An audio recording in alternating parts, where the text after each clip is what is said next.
ایک حقیقت کو دو مختلف اندازوں میں پیش کیا گیا ہے، دو اسلوب مختلف ہیں۔ ان دونوں اسالیب کا جو فرق ہے وہ یوں سمجھیے کہ حصول معرفت کے دو راستے ہیں۔ ایک راستہ ہے خارج کے دنیا کا مطالعہ، مشاہدہ، کھول آنکھ، زمین دیکھ، فلک دیکھ، فضا دیکھ، مشرق سے ابھرتے ہوئے سورج کو ذرا دیکھ۔ یہ آیات آفاقیہ جو پھیلی ہوئی ہے، ان کو انسان دیکھتا ہے اور کوئی یاد آتا ہے کہ یقیناً کوئی ہستی ہے، کوئی معشوق ہے اس پردہ زنگاری میں، کوئی نہ کوئی ہے۔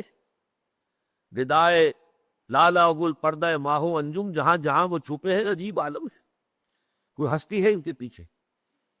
اور ایک یہ ہے کہ اپنے من میں ڈوب کر پا جا سراغ زندگی۔ قرآن مجید بھی آیات کو تقسیم کرتا ہے آیات آفاقیہ اور آیات انفسیہ۔ چنانچہ فرمایا وَفِي الْأَرْضِ آیات لِلْمُوقِنِينَ، یقین کرنے والوں کے لیے زمین میں بھی بے شمار آیتیں ہیں، اللہ کی نشانیاں ہیں۔ وَفِي أَنفُسِكُمْ أَفَلَا تُبْصِرُونَ، تمہارے اپنے اندر بھی اللہ کی نشانیاں موجود ہیں، تو کیا تم دیکھتے نہیں ہو؟ تو آیات آفاقی، کھول آنکھ، زمین دیکھ، فلک دیکھ، فضا دیکھ۔ افلا ينظرون الى الابل كيف خلقت والى السماء كيف رفعت والى الجبال كيف نصبت والى الارض كيف سطحت فذكر انما انت مذكر لست عليهم بمسيطر۔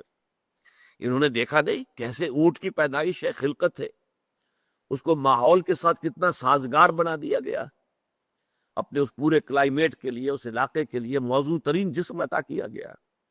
ہفتہ ہفتہ بھر پانی نہ ملے، اس پر گزارا کر سکتا ہے وہ، بغیر پانی پیے، بغیر خوراک کے۔ یہ جو اللہ نے بنایا ہے، یہ جہاز ہے، صحرا کا جہاز، تو واقعہ یہ ہے کہ اس کی خلقت میں کتنی اللہ کی حکمت کی نشانیاں ہیں۔ پھر آسمان کو نہیں دیکھتے کس طرح اس کو اٹھا دیا گیا ہے، زمین کو نہیں دیکھتے کیسے بچھاتی گئی ہے، تو یہ پہاڑوں کو نہیں دیکھتے کیسے جما دیے گئے زمین کے اندر۔ فذکر، تو اے نبی آپ بس یاد دہانی کرائیے، نشانیاں دکھائیے اور یاد کرانے کی کوشش کیجیے۔ انما انت مذکر، آپ تو بس یاد دلانے والے ہیں۔ انما یہ کلمہ حسر ہے، اس سے زیادہ آپ کا کوئی رول ہے نہیں۔ یاد آئے گا تو خود بخود آئے گا، نہیں آئے گا تو آپ منوا نہیں سکتے۔ لست علیہم بمسیطر، آپ ان کے اوپر کوئی داروغہ نہیں۔ یہی مضمون آیا ہے سورہ حامیم سجدہ کے آخر میں، سنوریہم آیاتنا فی الآفاق وفی انفسہم حتی یتبین لہم انہ الحق، ہم ان قریب انہیں اپنی نشانیاں دکھائیں گے آفاق میں بھی اور ان کے اپنے اندر میں، یہاں تک کہ یہ بات ان پر پوری مبرہن ہو جائے گی، واضح ہو جائے گی، ثابت ہو جائے گی کہ قرآن مجید الحق ہے، انہ الحق، انہ الحق، قرآن مجید حق ہے، حقائق پر مبنی ہے، حقیقتوں کو بیان کر رہا ہے۔ تو جیسے کہ دو اصطلاحات ہیں سائیکالوجی کی، ایکسٹروورٹس اور انٹروورٹس۔ کچھ لوگ ہوتے ہیں خارج کی دنیا سے زیادہ دلچسپی رکھتے ہیں، کچھ لوگ ہوتے ہیں جو من کی دنیا میں اپنے اندر تنہا بیٹھے ہوئے غور و فکر کر رہے ہیں۔ یہ مزاج ہے جو اللہ تعالیٰ نے بنائے۔ تو ایک راستہ تو وہ ہے کہ آفاقی آیات کو دیکھو، اور قرآنی آیات جو ہیں وہ اس کے لیے کیٹلیٹک ایجنٹس کا کام کرتی ہیں، جیسا کہ میں بیان کر چکا ہوں۔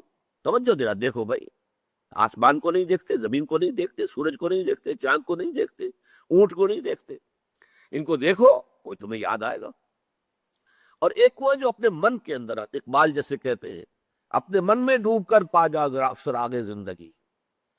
اتفاق کی بات یہ ہے کہ اس سے پہلے بھی کانٹ کا ذکر یہاں ہوا ہے۔